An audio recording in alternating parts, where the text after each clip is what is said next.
आज का चैप्टर आपका कैपेसिटर होने वाला है और इसमें क्वेश्चंस पढ़ेंगे हम जो कि बहुत महत्वपूर्ण है। ठीक है, और जिस टाइप के इसमें क्वेश्चंस आ जाते हैं आपके पास। ठीक है, तो चलिए स्टार्ट करते हैं। जो बच्चे देख रहे हैं कमेंट के ज़रिए अपना आंसर बता सकते हैं। ठीक है, और कोई कन्फ्यूज़न हो भाई तो भी आप कमेंट छोड़ सकते हो बाद में देखने वाले।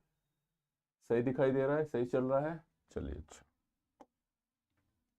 चलिए इसने पूछा है कि voltage rating of capacitor indicates maximum of safety voltage को या ऑपरेटिंग वोल्टेज को या आपके पास ब्रेकडाउन वोल्टेज को या ऑल ऑफ दिस को। तो इसने बोला कि कैपेसिटर पे अगर मैंने देखो कैपेसिटर हो चाहे आपके पास कोई भी इंस्ट्रूमेंट है, मान लो कैपेसिटर है उसके लिखा हुआ 250 वोल्ट। ठीक है, तो यानी कि ये वोल्टेज आपके पास सेफ वैल्यू को इंडिकेट करता है, यानी कि इससे ज्यादा वोल्टेज दोगे तो ये आपका डैमेज हो जाएगा भाई। क्लियर है?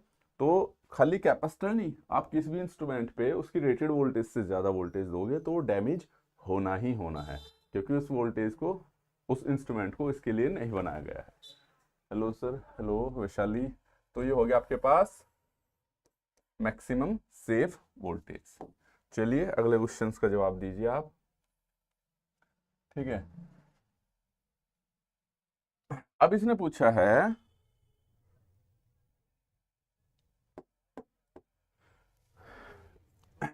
Behaviour of capacitor in DC circuit. ठीक है, डीसी सर्किट में चार्जिंग के दौरान आपके पास सर्किट किस प्रकार का व्यवहार करता है। ठीक है, चलिए सवाल का जवाब दीजिए।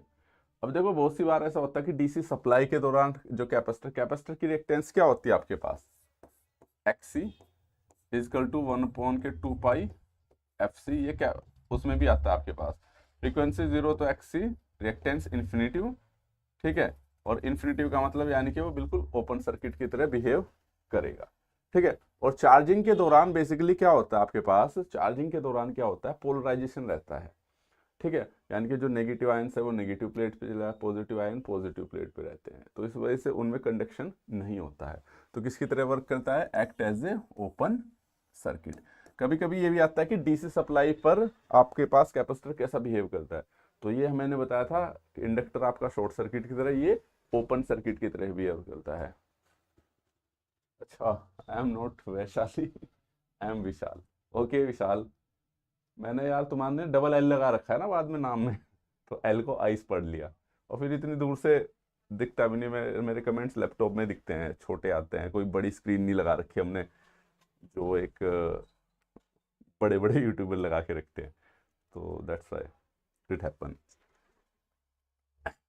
चलिए अच्छा, तो ये हो गया भाई। चलिए अब चलते हैं इस पर। तो हमने उसमें एसी सर्किट में पढ़ा था टाइम कांस्टेंट, ये तो शायद आ गया था यार, मैंने एक्स्ट्रा सवाल जोड़ दिया है, मैंने एसी सर्किट में भी बता दिया था।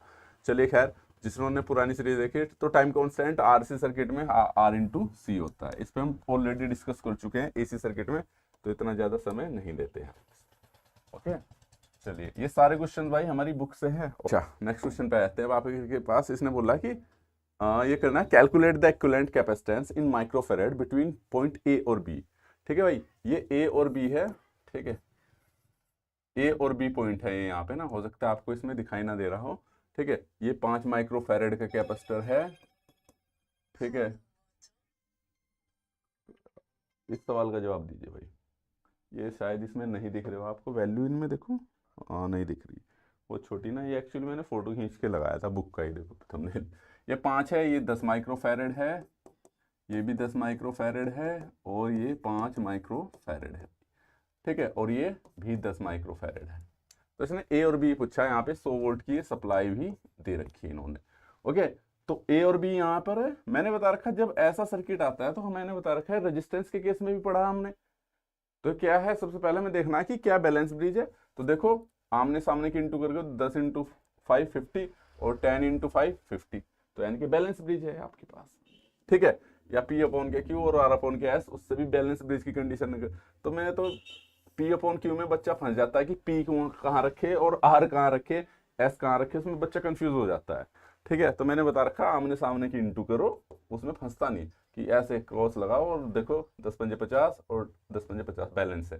तो बैलेंस की कंडीशन में मैंने क्या बता रखा, यानी कि ये वाला जो बीच वाला है ये हमारा वर्क नहीं करेगा। तो अब सर्किट कैसा बन जाएगा, ये इसमें मतलब करंट नहीं जाएगी, तो अब सर्किट ये बन जाएगा ऐसे, ठीक है भाई बच्चों, अब बन गया ये ऐसे, ठीक है, ये हो गया आपके पास ओपन। हमें निकालना ए यहाँ है और बी यहाँ है, तो 5 हो गया, 10 हो गया, 5 हो गया और ये 10 हो गया, ये दोनों सीरीज में कितना आ गया, तो सीरीज में, और ये किस में आपके पास, ये भी सीरीज में है, ठीक है। चलिए जवाब दीजिए यार, इसमें तो कुछ भी आ जाता है। चलिए अब देखो, मैं इनको ऐसे नहीं जोड़ सकता, ये कभी आप इसको कैसे कर दो, रेजिस्टेंस की तरह जस्ट उल्टा जोड़ते हैं, ठीक है। तो कितना हो जाएगा 10 इंटू 10 पंजे 50/15, 50/15, और ये भी कितना हो जाएगा 50/15, क्योंकि सीरीज में C1 into C2 C1 plus C2 होता है। अब ये दोनों आगे पैरेलल में, तो दोनों को ऐड करूंगा तो 100 अपॉन के कितना आ जाएगा 15 आ जाएगा आपके पास, क्लियर है। तो 15 छक्की 90 और बचा वो 15 छक्की 90 बचे 10, 15 छक्की 6.67, यानी कि option A is a right answer, clear है। चलिए अगले क्वेश्चन पे चलते हैं भाई आपके पास।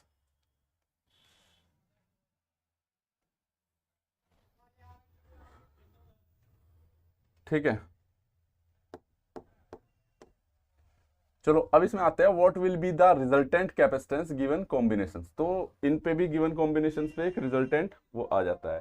तो मुझे पता है किसमें, पैरेलल में 1 माइक्रोफैरड, 2 माइक्रोफैरड, 3 माइक्रोफैरड, 4 माइक्रोफैरड।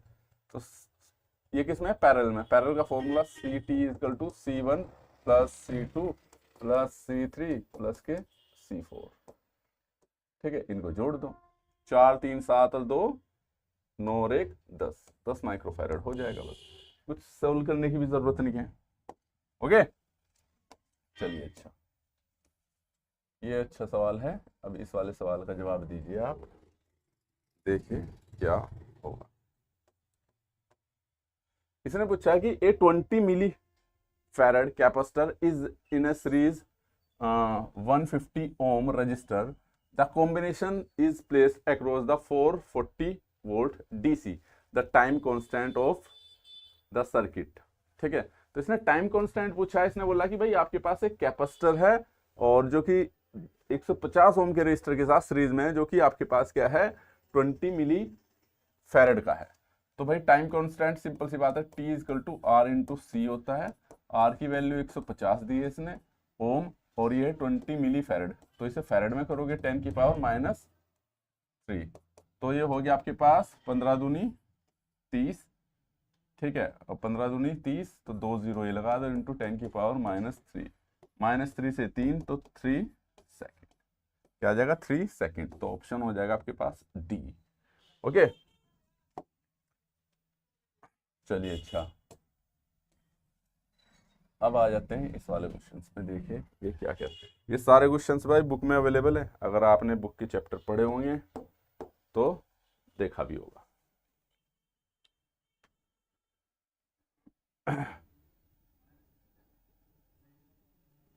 चलिए अब इसमें when A dielectric is placed in a electric field the field strength, तो इसने बोला कि जब हम डाइलेक्ट्रिक को प्लेस करते हैं, ठीक है, इन इलेक्ट्रिक फील्ड में, तो जो आपके पास फील्ड की स्ट्रेंथ है इंक्रीज होगी या डिक्रीज होगी या क्या होगी आपके पास। तो capacitor directly proportional to ε0 A/K/D। तो यहां पर अगर जो डाइलेक्ट्रिक कांस्टेंट है आपके पास, डाइलेक्ट्रिक स्ट्रेंथ है, ये किसके ऊपर निर्भर करती है, इसके E, ठीक है। तो जब ये बढ़ेगा तो सिंपल सी बात है कैपेसिटेंस भी क्या होगा, बढ़ेगा, क्लियर है। तो ये क्या होगी, इंक्रीज, तो जो फील्ड की जो है आपके पास क्षमता वो क्या होगी, इंक्रीज होगी। चलिए नेक्स्ट क्वेश्चन पे आ जाते हैं हम आपके पास, ये देखिए क्या कहता है।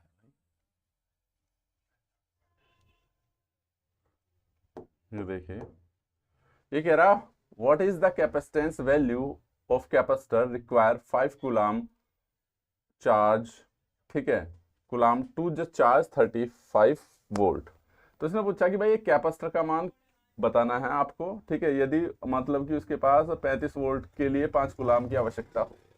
तो इसने क्या क्या दे दिया, देखो सिंपल सी बात है, इसने दिया है आपके पास वोल्टेज दिया है 35 वोल्ट, और क्यू दिया है इसने 0.5 कूलाम, ठीक है, और 1 कूलाम कितना होता है मैंने बता रखा है आप लोगों को, ओके। और इसने सी पूछा है, तो आपने फॉर्मूला पढ़ा Q equal to C V, और सी पूछा है तो Q अपॉन के V, Q दिया है 0.5 अपॉन के वोल्टेज कितना है, ठीक है, ये लगाओ, एक जीरो लगा दो, तो ये आ गया आपके पास। अब इसे सोल्व करना पड़ेगा आपको, है ना, 1/70, और 70 का मतलब लगा लो आप, पॉइंट लगाओ, जीरो बढ़ाओ, फिर एक जीरो लगाओ, एक जीरो बढ़ाओ, ठीक है, ये हो गया, तो 7 एकम 7 बचे 3, 7 चौक 28, तो इतने तक निकाल लेंगे हम, 0.014 फैरेड, ओके। तो ये हो गया भाई आपके पास। तो जितने भी न्यूमेरिकल्स हैं आपके पास ना, किसके, कैपेसिटर के रिलेटेड, इसी तरह क्वेश्चंस आते हैं, एक दो एनर्जी स्टोर का आ जाता है, या कॉम्बिनेशन सर्किट का आता है, या थ्योरी में क्वेश्चंस आ जाते हैं। तो जितने भी महत्वपूर्ण हैं क्वेश्चन, जितने भी इंपॉर्टेंट है थ्योरी में, वो सभी क्वेश्चंस मैंने लिए हैं, ठीक है। तो मैं बता दूं, जितने मैकेनिकल वाले बच्चे हैं, ठीक है, इलेक्ट्रिकल वालों को तो क्वेश्चन बहुत इजी लग रहे होंगे, लेकिन जो मैकेनिकल वाले बच्चे हों वो इतना पढ़ लेंगे तो बहुत सफिशिएंट होगा उनके लिए, ठीक है। और कोई भी वो नहीं छोड़ना चाहते हो भाई, क्या बोलते हैं, कोई ज़रा सी कमी नहीं छोड़ना चाहते हो, तो बुक को पूरी प्रैक्टिस कर लेना आप, एप्लीकेशन पे जाके चैप्टर जरूर पढ़ना एक बार, फ्री वाले। एक कैपेसिटर अपोज, तो जैसे मैंने बताया था इंडक्टर अपोज करता है चेंज इन करंट का, तो ऐसे कैपेसिटर किसका अपोज करता है भाई, चेंज इन वोल्टेज का। किसी भी सर्किट में वोल्टेज को इजीली नहीं चेंज होने देता है, ठीक है। तो ये छोटे छोटे थ्योरी के क्वेश्चंस आते हैं आपके पास। नेक्स्ट क्वेश्चन पे आ जाते हैं अब आपके पास।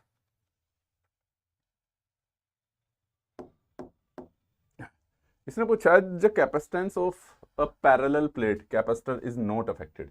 इसने बोला कि भाई कैपेसिटेंस जो है आपकी parallel plate is not affected, ठीक है, बाय थिकनेस। इसने बोला कि जो आपकी प्लेट है वो किस चीज से प्रभावित नहीं होती है। इसने पूछा है कि थिकनेस ऑफ कंडक्टिंग प्लेट, या एरिया ऑफ कंडक्टिंग प्लेट्स, या डिस्टेंस बाय प्लेट्स, या nature of dielectric between the plates. तो मैं अगर बाय कैपेसिटेंस की बात करूं तो क्या होता है, एप्सिलॉन 0 A अपॉन के डी। तो भाई अगर मैं बात करूं, पहला है थिकनेस ऑफ कंडक्टिंग प्लेट, तो कैपेसिटर क्या होता है, आपकी प्लेट कितनी भी मोटी हो उस चीज से कोई फर्क नहीं पड़ता है, क्योंकि आयंस आपकी कहाँ पे, सरफेस एरिया पे इकट्ठे होते हैं, ना कि उसके अंदर, ना कि उसके अंदर, ठीक है। तो जो पोलराइजेशन रहता है वो सरफेस पे होता है, और ये क्या रहती है आपके पास, डिस्टेंस। तो डिस्टेंस पे भी फर्क पड़ रहा है, और दूसरा इसमें जो क्या मटेरियल भरा हुआ है, क्या मीडियम यूज किया गया, इनके ऊपर भी। तो केवल एक ही इसमें जो थिकनेस है इसके ऊपर निर्भर नहीं करता है, क्योंकि आपके पास जो है, जो आयंस इकट्ठा होते हैं, पोलराइजेशन रहता है, वो सरफेस पे होता है, क्लियर है। तो जितना भी अगर आप, हाँ वो पूछे कि मैं अगर इसकी प्लेट की लेंथ बढ़ा दूं तो उससे क्या होगा, इसका एरिया बढ़ जाएगा प्लेट का, ठीक है। तो ये याद रखना है आपके पास कि भाई इसकी थिकनेस से कोई फर्क नहीं पड़ता है, बाकी सारे एरिया से भी पड़ेगा, डिस्टेंस से भी बढ़ेगा, ठीक है, और नेचर ऑफ डाइलेक्ट्रिक बिटवीन, इससे भी फर्क पड़ेगा कि आप बीच में यूज क्या कर रहे हो, कि भाई एयर यूज कर रहे हो, या माइका यूज कर रहे हो, या पेपर यूज कर रहे हो, क्या मटेरियल यूज कर रहे हो। गुड इवनिंग सर भाई, गुड इवनिंग।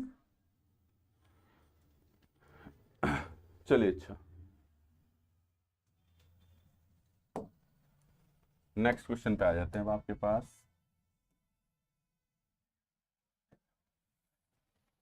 इस क्वेश्चन का जवाब दीजिए, अच्छा क्वेश्चन है, ये भी एग्जाम में आया हुआ क्वेश्चन है। ये जो आपका कैपेसिटर होता है, द इलेक्ट्रिकल कैपेसिटेंस, जो इलेक्ट्रिकल कैपेसिटेंस है, इज एनालोगस ऑफ, जो ये किसकी तरह होता है electrical capacitor, fluid flow, thermal resistance, या इनर्शिया, या फिर स्प्रिंग।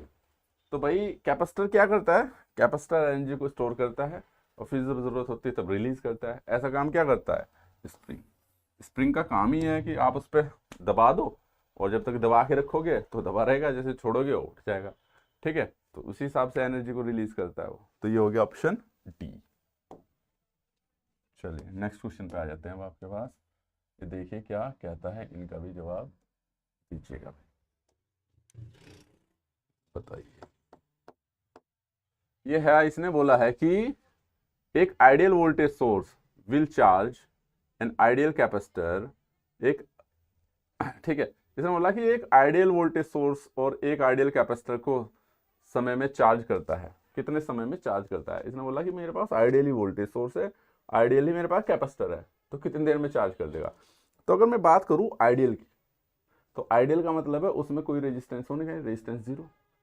ठीक है, तो रेजिस्टेंस जीरो तो उसमें कोई ड्रॉप भी नहीं होगा, तो यानी कि वो इंस्टेंटली एकदम क्या कर देगा, क्या कर देगा भाई, उसको इंस्टेंटली चार्ज कर देगा। क्योंकि आइडियल में ना आपके पास रेजिस्टेंस क्या होगा, जीरो, और दूसरी रिएक्टेंस भी क्या होगी आइडियल कैपेसिटर में, रिएक्टेंस भी क्या हो जाएगी, जीरो। तो जब reactance, leakage reactance, leakage reactance मैं बोल गया था रिएक्टेंस नहीं, लीकेज रिएक्टेंस।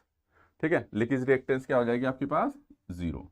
तो जब leakage reactance zero, resistance zero, तो एकदम से चार्ज हो जाएगा आपका कैपेसिटर। क्लियर है? लेकिन प्रैक्टिकली ऐसा नहीं होता है, प्रैक्टिकली नहीं ऐसा होता है भाई।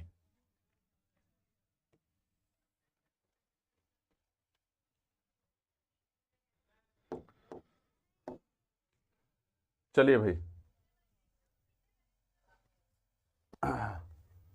इसने पूछा है कि एक कैपेसिटर है consisting of two parallel plate, ठीक है, 0.85 milli apart in air and each of effective area 500 centimetre square. ठीक है, 2 वोल्ट इतने से चार्ज है, कैलकुलेट द कैपेसिटेंस। तो देखो क्या क्या दिया भाई, इसने दो तीन चीज दे दी।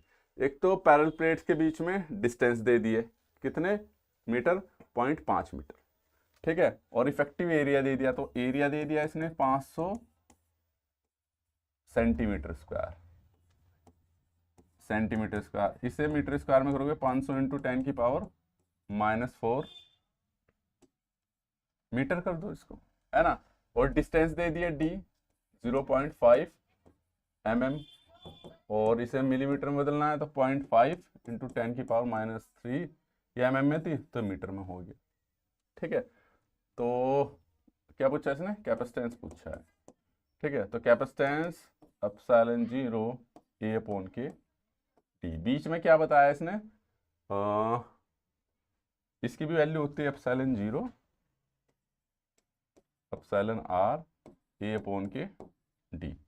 ठीक है भाई, इसने बीच में देखो क्या बोला, एयर है, तो एयर के लिए रिलेटिव जो परमिटिविटी है इसकी वैल्यू क्या होती है 1, और एप्सिलॉन जीरो की वैल्यू होती है 8.84 इंटू 10 की पावर -12 फैराड पर मीटर। ठीक है, तो कर दो इसको अभी इंटू, तो C इजकल टू ये हो गया 8.84।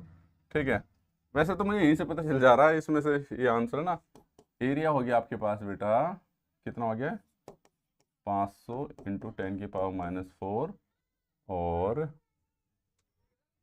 डी हो गया 0.5 इंटू 10 की पावर -3, या इसको भी -4 ही कर दो आप, है ना। दशमलव हटा के इसकी एक दशमलव हटा दो, या चलो मैं पूरा कर देता हूँ, है ना, इसको कर दो इंटू 10, ये पॉइंट हटा दो। ठीक है भाई, तो इससे 3 से ये 3 हो जाएगी, इसकी इंटू करके ये पूरा कैंसिल हो जाएगा। इससे इसे काटोगे तो ये आ गया आपके पास 100, और 100 इंटू कितना हो गया आपके पास, मैं इसकी इंटू कर, ये इंटू 10 की पावर -12 भूल गया था, -12। ठीक है, तो कितना हो गया आपके पास 884 या 85 इंटू 10 की पावर -12, या 885 इंटू पिको फैरेड। बस ये अगर मैं दशमलव ये नहीं लगा रहा तो 885 पिको फैरेड। तो यहाँ से यानी कि कैपेसिटर की वैल्यू आपकी निकल जाएगी। कोई दिक्कत है यहाँ तक किसी प्रकार से किसी बच्चे को? चलिए अच्छा, देखो ये क्वेश्चन है भाई,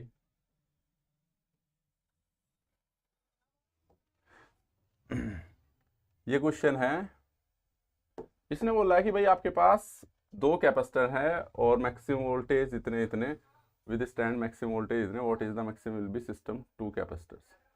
ठीक है, इसने पूछा कि C1 इतना है और आपके पास क्या है, अधिकतम वोल्टेज C1 के अक्रॉस 6 kV है, जबकि C2 के अक्रॉस 2 फेरेड का है, इतने सहन कर सकता है यदि इन्हें सीरीज में जोड़ा जाए। तो भाई इसने क्या बोल दिया, दो कैपेसिटर है आपके पास, इन्हें सीरीज में जोड़ा जाए तो अधिकतम वोल्टेज कितना सहन करेगा। तो ये याद रखना भाई, ये तो 6 kV सहन कर सकता है और ये कितना कर सकता है, 4 kV सहन कर सकता है। ठीक है, ये कैपेसिटर है एक, ये 6 kV सहन कर सकता है, और दूसरा आपके पास जो C2 है वो कितना, 4 kV। अब ऐसा मत कर देना इनको सीरीज में जोड़ दो, इसने पूछा कि सीरीज में जोड़ा है तो अधिकतम वोल्टेज कितनी सहन करेगा। तो याद रखना ये कि भाई इनको सीरीज में जोड़ने पे आपके दिमाग में आ रहा है 6 4 10, वो तो इसमें ऑप्शन में भी नहीं है। ठीक है, वरना बहुत सारे बच्चे इसमें ऑप्शन 10 ही कर देते हैं कि सीरीज में जोड़ने पे तो वोल्टेज ऐड हो जाएगी। हमें एक चीज का ध्यान रखना है, क्योंकि सिंपल सी बात है, इसमें जो चार्ज होगा आपके पास, Q इक्वल टू क्या रहता है आपके पास, CV। तो अगर मैं इसके लिए क्या निकाल दूंगा, यहाँ पे वोल्टेज निकाल लूंगा, तो Q अपॉन के क्या निकलेगा, V। ठीक है, सॉरी, Q निकाल लूंगा अगर इसके लिए, क्या क्या दे रखा है इसने, C दे रखा है और V दे रखा है। तो इसका जो चार्ज निकाल लूंगा मैं, कितना आएगा आपके पास, 1 माइक्रोफेरेड इस वाले का, इंटू 10 की पावर -6 फेरेड में कन्वर्ट कर लिया, इंटू वोल्ट कितना है भाई आपके पास, इसके लिए 6 kV, 6 इंटू 10 की पावर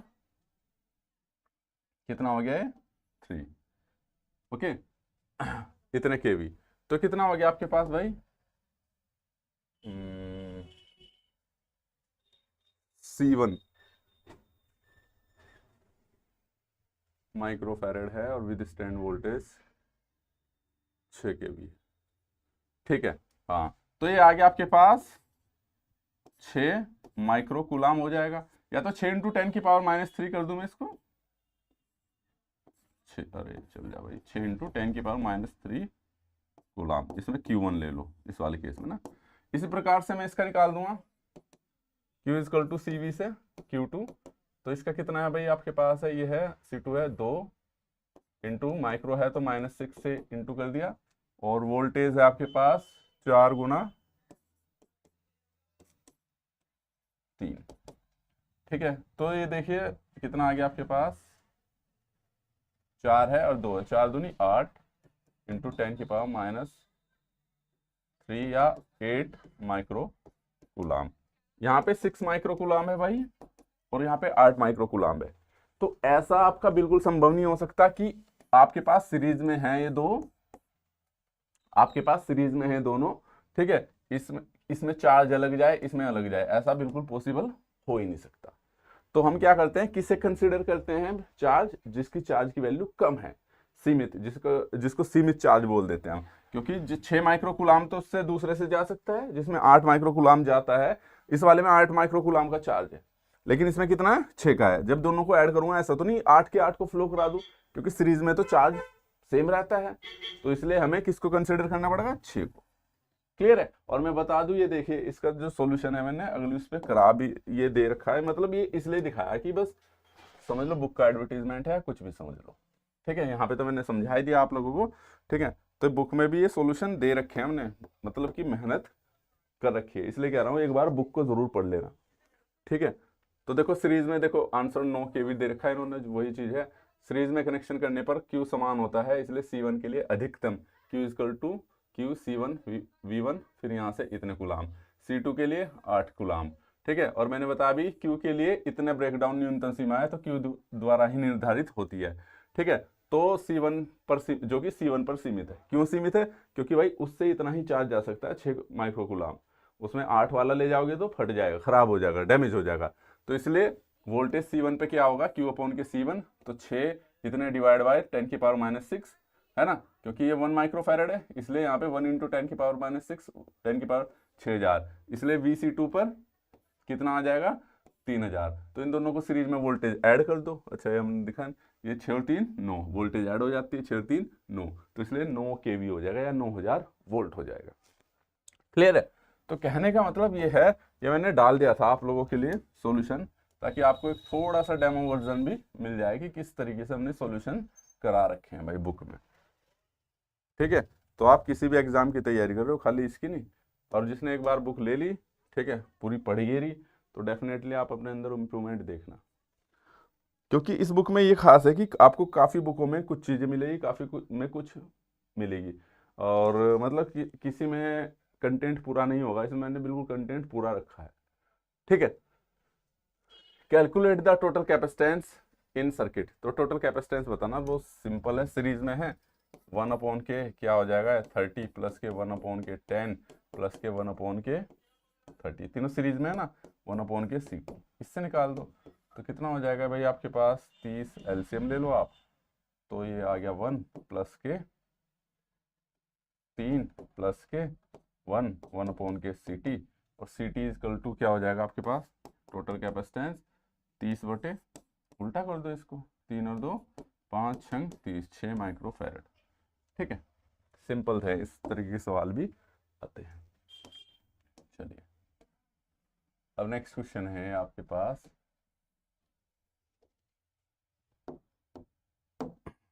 इसने पूछा कि how the value of capacitance can be decrease. तो कैपेसिटेंस की वैल्यू को कैसे डिक्रीज किया जा सकता है। तो capacitance directly proportional to epsilon, यानी कि एप्सिलॉन 0 एप्सिलॉन r A/d, ये होता है फॉर्मूला। तो देख लो इसके, इंक्रीज द प्लेट एरिया, तो प्लेट का एरिया बढ़ा दोगे तो बढ़ जाएगा, ये गलत। Increase the resistance of plate, plate का रेजिस्टेंस अगर बढ़ा दोगे, तो अगर प्लेट का रेजिस्टेंस बढ़ा दोगे तो रेजिस्टेंस बढ़ाने का मतलब क्या है, यहाँ पर रेजिस्टेंस आप किस किस तरीके से बढ़ा सकते हो। प्लेट का भाई रेजिस्टेंस होता है आपके पास रो L/A, ठीक है, या तो लंबाई बढ़ाकर या फिर एरिया को कम करके रेजिस्टेंस ऐसे तो बढ़ा। अगर रेजिस्टेंस कैसे बढ़ेगा दूसरे केस में, इसने बोला रेजिस्टेंस को बढ़ाकर, ठीक है, तो इंक्रीज द प्लेट एरिया, ये तो वहां पे उसने ही बोल दिया, तो प्लेट एरिया या तो कम कर सकते हो तो रेजिस्टेंस बढ़ सकता है, ठीक है, तो इससे भी कम हो सकता है। लेकिन दूसरा क्या है, लेंथ वाला, कि लेंथ को बढ़ा दूं तो भी रेजिस्टेंस बढ़ सकता है। ठीक है, तो अब देखते हैं बाकी और ऑप्शन में क्या है। इंक्रीज द डिस्टेंस प्लेट, ये दूरी बढ़ाकर, तो अगर मैं डिस्टेंस बढ़ाऊंगा तो सिंपल सी बात है ये डेफिनेटली बढ़ेगा। Using the dielectric constant material, तो उच्च क्या बोलते हैं डाइलेक्ट्रिक कांस्टेंट का यूज करके, तो अगर उच्च यूज करोगे तो इसकी डायरेक्टली प्रोपोर्शनल बढ़ेगा। अब देखो कंफ्यूजन यहाँ पे होगा, ये तो करेक्ट है, इसमें तो नो डाउट, दूसरे वाले को मैं क्यों कंसीडर नहीं करूंगा। इसने बोला कि increase the resistance of plate, तो प्लेट का रेजिस्टेंस बढ़ाकर, प्लेट का रेजिस्टेंस मेरा दो तरीके से बढ़ सकता है, एक तो भाई मैं लेंथ को बढ़ा दूं, ठीक है, लेकिन अगर लेंथ बढ़ेगी तो सिंपल सी बात है एरिया बढ़ेगा, और एरिया बढ़ेगा तो सिंपल सी बात है कैपेसिटेंस बढ़ेगा। दूसरा है मैं इसको एरिया को कम कर दूं, लेकिन कैसे कम करे ये तो नहीं पता, है ना। प्लेट का मान लो उसने थिकनेस कम कर दी तब भी उसका एरिया कम हो जाएगा, ठीक है। कहने का मतलब ये हुआ, तो इसमें यानी कि प्रॉपर वो हमें जानकारी नहीं है, तो इस वाले को मैं कंसीडर करूँ जिसमें मुझे 100% श्योरिटी कि हाँ भाई डिस्टेंस को अगर मैं प्लेट्स के इंक्रीज द प्लेट के डिस्टेंस को बढ़ाऊंगा तो कैपेसिटेंस कम होना ही होना, तो मैं इस पे जाऊंगा, ठीक है। इसमें अंदर घुसना पड़ रहा है इसके, और कौन सा केस है ये भी नहीं पता, तो मैं जब हमें चुनना है तो बेस्ट ऑप्शन चुनना है। ओके चलिए, अच्छा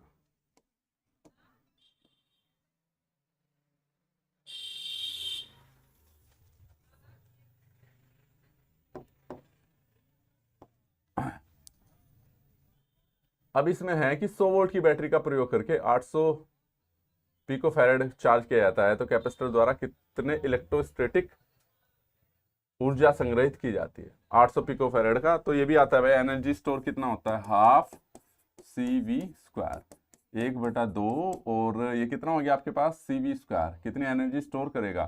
तो कैपेसिटेंस दे रखा है इसने 800 पिकोफैरेड, 800 इंटू 10⁻⁻12 फैरेड में ले लिया, V², 100 का स्क्वायर कर दो तो ये ले लो 4 और 2, इसको इससे काटो 400, है ना, 4 एरी 2 एरी 6, और 6 से 12 में से 6 गई तो 4 इंटू 10⁻⁻6 जूल, इतनी एनर्जी स्टोर करेगा भाई। क्लियर है? चलिए नेक्स्ट क्वेश्चन पे चलते हैं आपके पास।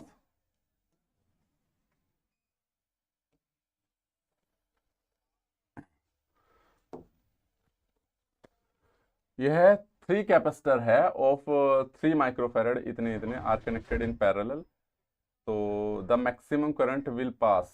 तो इसने पूछा है कि कौन से उससे मैक्सिमम करंट पास होगी। इसने बोला कि 3 कैपेसिटर हैं, ठीक है। अब देखो करंट है, सिंपल सी बात है, V अपॉन के XC, ओके, V अपॉन के XC। और मुझे पता है अगर कैपेसिटर के रिलेशन में XC इक्वल टू क्या होता है, XC होता है 1 अपॉन के 2 पाई FC। तो यानी कि जिसका कैपेसिटर अधिक उसकी रिएक्टेंस कम, और जिसकी रिएक्टेंस कम उसमें करंट सबसे ज्यादा। तो बस मुझे ये चेक करना है कि सबसे अधिक कैपेसिटर कौन सा है, सबसे अधिक कैपेसिटर वाला वैल्यू तो 12 है। तो अगर मैं 12 करूंगा तो सिंपल सी बात है इसकी रिएक्टेंस सबसे कम आएगी, और रिएक्टेंस सबसे कम तो करंट मेरी सबसे ज्यादा, क्योंकि कनेक्शन किसमें, पैरेलल में। पैरेलल में वोल्टेज कांस्टेंट रहेगी, तो वोल्टेज से तो कोई लेना देना नहीं, बस रिएक्टेंस के ऊपर डिपेंड करेगा। तो जिसकी रिएक्टेंस सबसे कम होगी उसमें करंट सबसे अधिक होगी, और रिएक्टेंस किसकी सबसे कम होगी, 12 माइक्रोफैरेड वाले की। तो ऑप्शन हो जाएगा आपके पास 12 माइक्रोफैरेड। तो बस इनमें क्वेश्चन ऐसे ही आते हैं, कम ज्यादा वाले, कम ज्यादा वाले भाई, ठीक है। कि किसी में करंट क्या होगी, कम होगी, ज्यादा होगी, या क्या होगी, ठीक है। और भाई ये सॉल्यूशन के साथ दे रखे बुक में हमारी सारे क्वेश्चंस, इससे ज्यादा ही मिलेंगे बुक में, तो तकरीबन 100 के आसपास क्वेश्चन है। यहाँ तो मैं आपको 25 ही करा रहा हूँ, ठीक है। पढ़ोगे देखोगे तो मजा आएगा। और अगर वीडियो लेक्चर देखने हैं कि कॉन्सेप्ट समझने हैं कि क्या कैसे चार्ज होता है, कैसे डिस्चार्ज होता है, कैसे कनेक्शन होते हैं, तो उसके लिए फुल कोर्स अवेलेबल है, वो भी एप्लीकेशन पे जाकर आप देख सकते हो, ठीक है। अभी भी पढ़ सकते हो, समय है बहुत ज़्यादा, ठीक है। एक कैपेसिटर है आपके पास इतने 0.04 कूलाम का, और 2 वोल्ट आवेश एकत्रित करता है, इसकी कैपेसिटी होगी। तो यार ये सिंपल सा, ये तो बहुत रिपीट ही कर दिया हमने, ठीक है। इसने बोला है कैपेसिटर स्टोर इतने कूलाम्ब, तो क्यू दे दिया इसने 0.4, और वोल्टेज दे दिया इसने 2 वोल्ट, कैपेसिटेंस पूछा तो Q इक्वल टू क्या पड़ा, CV, और C equal to Q upon के V, है ना। C कितना है, Q की वैल्यू कितनी है 0.4, और वोल्ट है 2, ठीक है। तो 2 दूनी 4.2 फैरेड है इसमें, ऑप्शन डी। जितने भी न्यूमेरिकल्स मैंने कराए हैं इनसे बाहर आता भी नहीं आपके पास। एक ये भी क्वेश्चन बहुत आता है भाई, बहुत इंपॉर्टेंट है, ठीक है, कि परमिटिविटी, याद रखना परमिटिविटी, ठीक है। परमिटिविटी की यूनिट क्या होती है बेसिकली, तो ये होती है फैरेड पर मीटर, ये याद रखना, ठीक है। जैसे आपके पास वो होती है आपके परमेबिलिटी, उसकी हेनरी पर मीटर, एक परमेबिलिटी की भी आती है, ठीक है। तो उसमें हेनरी पर मीटर होती है, इसकी फैरेड पर मीटर होती है। आई बात समझे। तो इसमें भी अगर रिलेटिव परमिटिविटी आती है, ER जिसको डिनोट करते हो आप एप्सिलॉन R से, ठीक है। इसकी भी कोई यूनिट नहीं आती है, जैसे रिलेटिव परमिटिविटी की होती थी, उसमें भी एयर के रेस्पेक्ट में हम कंपेयर करते हैं, ठीक है। यहाँ पे भी हम एयर के रेस्पेक्ट में कंपैरिजन करते हैं। रिलेशन होता है आपके पास कि मेरा इलेक्ट्रिक फील्ड कैसा होगा, एयर में कैसा है, और फिर भी बीच में जो मीडियम है उसमें कैसा है, ठीक है। इन्हीं चीजों के रेशो को रिप्रेजेंट करता है, रेशो होता है रिलेटिव परमिटिविटी की अगर बात करें तो। चलिए नेक्स्ट क्वेश्चन पे आ जाते हैं आपके पास। ये देखिए क्या कहता है भाई, क्या बोल रहा है। Consist of 2 plates separate by T dielectric and can store charge, ठीक है।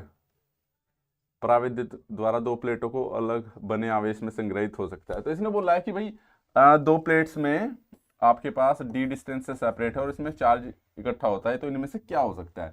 तो ये तो कैपेसिटर का फॉर्म है, ठीक है। नेक्स्ट है आपके पास, ये सवाल भी बहुत आता है, प्योर कैपेसिटर जो है पावर की खपत करता है, कितनी पावर की खपत करता है, ठीक है। तो ये रहता है आपके पास P equal to VI cos phi, और कोस कितना होता है 90 होता है फेज एंगल इसमें कैपेसिटर में, जो कि 0 होता है। इसे वापस लाओगे तो पावर की खपत भी 0। तो कैपेसिटर हो इंडक्टर हो, इसमें पावर की खपत क्या होती है, 0 होती है भाई। चलिए नेक्स्ट क्वेश्चन पे चलते हैं आपके पास। ये क्वेश्चन भी आता है, द रिएक्टेंस जो है आपके पास कैपेसिटर की, reactance of capacitor is increase. तो जो रिएक्टेंस एक्स सी 1 के क्या होती है 2π/f(c), ठीक है। इंक्रीज करना तो सिंपल सी बात है, फ्रीक्वेंसी को मैं क्या करूँगा, कम करूँगा, तो मेरी इंक्रीज होगी। तो applied the voltage increase, AC frequency increase, और अप्लाइड द वोल्टेज डिक्रीज और एसी फ्रीक्वेंसी डिक्रीज। तो ऑप्शन डी। अगर मैं इसको डिक्रीज करूँगा तो रिएक्टेंस आपकी क्या होगी, इंक्रीज होगी। ठीक है।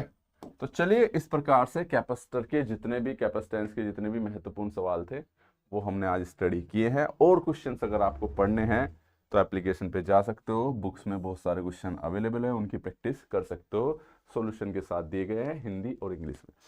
वीडियो पसंद आया हो तो चैनल को लाइक और सब्सक्राइब ज़रूर कर ले, साथ में टेलीग्राम चैनल को ज्वाइन कर ले ताकि आगे की जानकारी आपको मिलती रहे। और जैसे कि मैं बता दूं, ये हमारे कुछ कोर्सेज हैं आपके पास जो आपका बिल्कुल एग्ज़ाम के पॉइंट ऑफ व्यू से कराए जा रहे हैं, एग्ज़ाम का जो सिलेबस है उसके आधार पे कराए जा रहे हैं।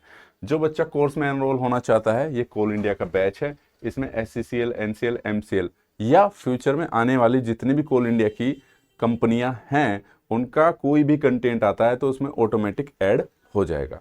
ठीक है। और 1 साल की वैलिडिटी है इसमें, तो आपको बेचिंत रहना है इसमें, कि यानी कि आपको अगर फ्यूचर में मान लो 2 महीने बाद दूसरी कोल इंडिया लिमिटेड की भर्ती आ गई है तो आपको अलग से कोर्स लेना पड़ेगा, वो इसी में कवर कराएंगे हम। अगर कुछ नया चैप्टर आता है तो उसमें ऐड ऑन हो जाएगा। ठीक है। और कोर्स के अंदर ही बुक अवेलेबल है। मैं पहले बता दूं, जो बच्चा कोर्स ले रहा है उसे बुक लेने की ज़रूरत नहीं, और कोई बच्चा कोर्स में इंटरेस्टेड नहीं है, मान लो कहीं और से पढ़ रहा है, ठीक है, तो भाई वो हमारी बुक ले सकता है। बुक बिल्कुल सिलेबस के आधार पे बनाई गई है। पहले 2 चैप्टर इसके फ्री रखे गए हैं ताकि आप उन चैप्टर को पढ़ सको, कंटेंट की क्वालिटी देख सको, कंटेंट किस तरीके का है, समझ में आ रहा है तो देख सको। तो सारे एप्लीकेशन पर ये मिलेगा कहाँ, नीचे वीडियो के डिस्क्रिप्शन में एप्लीकेशन का लिंक दे रखा है, एप्लीकेशन को डाउनलोड कीजिए, जेईई एकेडमी।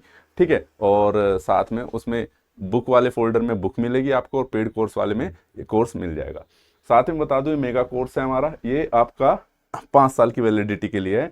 इसमें काफ़ी सारे कोर्स कवर होते हैं आपके पास, जैसे कि PGCL, SSC JEE, RRB JEE या अदर स्टेट JEE। ठीक है। क्योंकि इनके जो एग्जाम पैटर्न है लगभग सिमिलर सा रहता है। ठीक है। तो जो लॉन्ग टर्म का सोच रहा है, इसमें वैलिडिटी 5 साल की लाइफ टाइम लिखी हुई है, तो 5 साल है। 5 साल में हमारा मतलब कि हमें लगता है कि बच्चा कहीं ना कहीं सेटल हो जाएगा, मेहनत करेगा तो डेफिनेटली सिलेक्शन हो जाएगा। क्लियर है। तो चलिए मिलते हैं आपको नेक्स्ट वीडियो में।